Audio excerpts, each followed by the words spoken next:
అందరికీ మరణాత. మోషే సుకోపవాసములలోని 11వ దినము.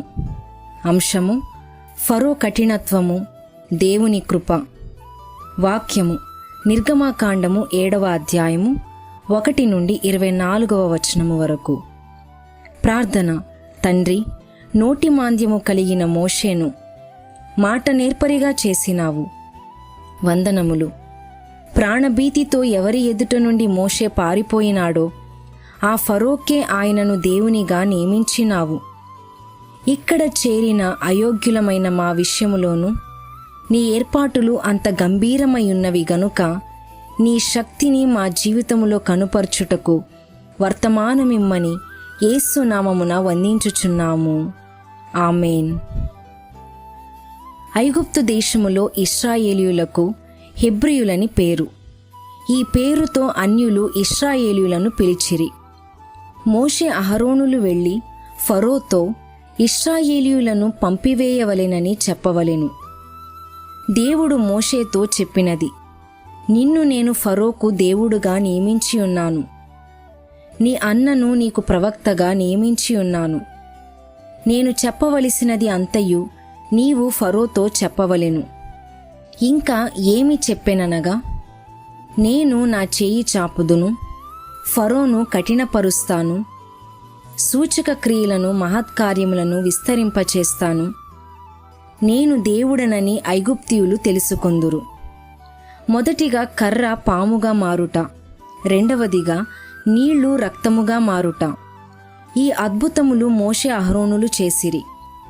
ఐగుప్తు మంత్రగాళ్ళు కూడా నేనే దేవుడనై ఉన్నానని ఫరో తెలుసుకొనవలెను.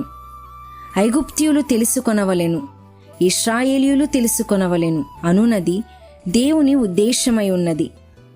ఇదివరకు ఐగుప్తీయులను ఫరోయు హెబ్రీయుల దేవుడు అనే మాట వాడుచూ వచ్చిరి. కనుకనే ఆయన ఇక్కడ నేను హెబ్రీయుల దేవుడనే కాదు, నేనే అందరికీ దేవుడనై ఉన్నానని బయలుపరుచుకొనెను.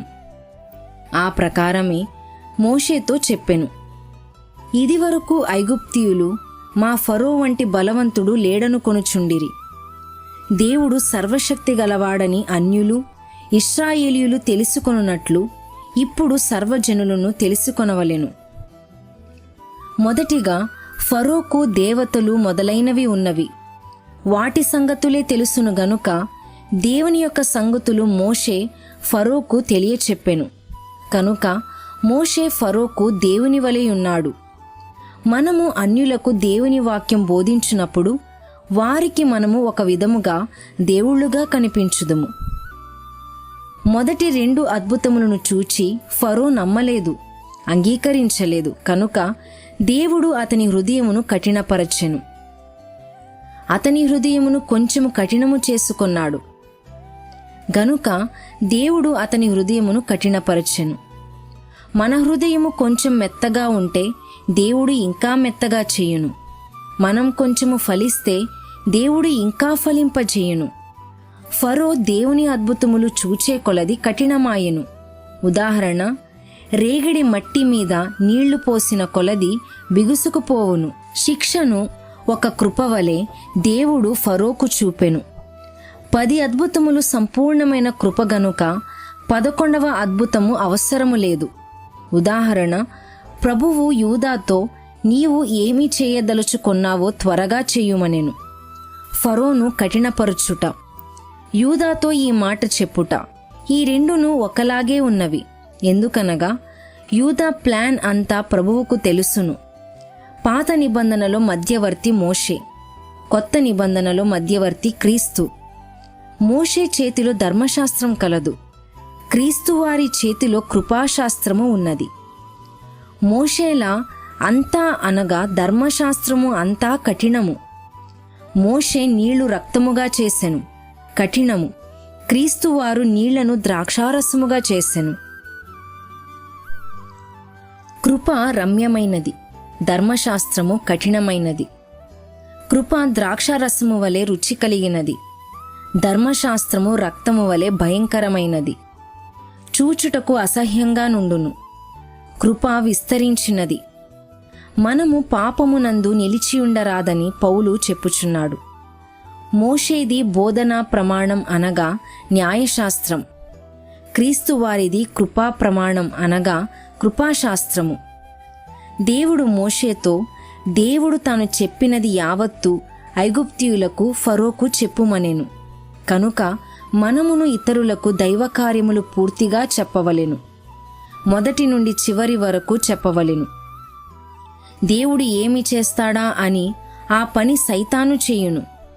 దేవుని సేవకులు ఏ పని చేస్తారో అదే పని సైతాను సేవకులు చేస్తారు. దేవుని పని ఎటువంటిదయ్యుండునో అట్టిదే సైతాను పని కూడా చేయుటకు ప్రయత్నించును.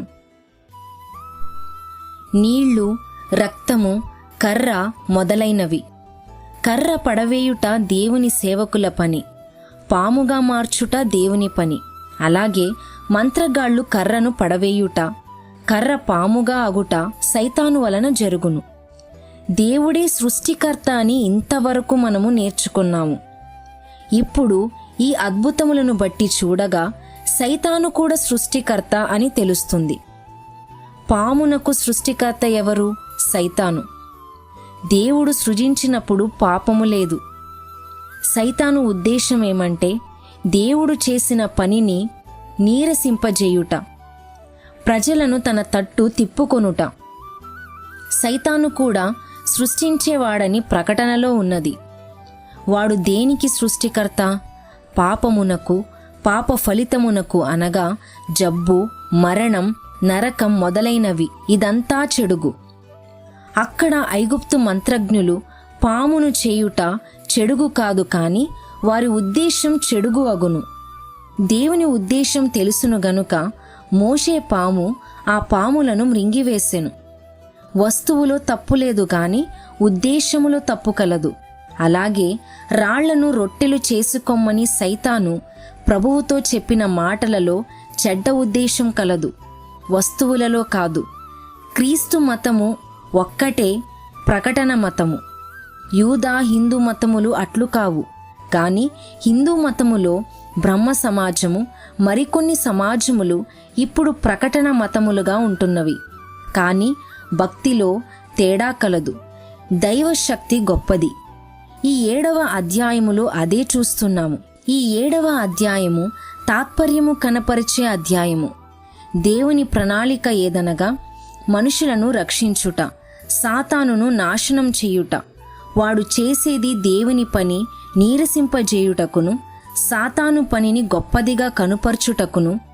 పిశాచి దేవుని పనిని ఇమిటేట్ చేయును అనగా అనుకరించును గాని దాని పనికి గొప్ప తీర్పు వచ్చును. గనుక మన కనుదృష్టి ఎల్లప్పుడూ దేవుని వైపే ఉండవలెను. దీవెన. అలాగూ దేవుని ఉద్దేశములను గ్రహించి దైవ కార్యక్రమములో పాలు పొందు ధన్యత పెండ్లి కుమారుడు మీకు దయచేయును గాక. ఆమేన్.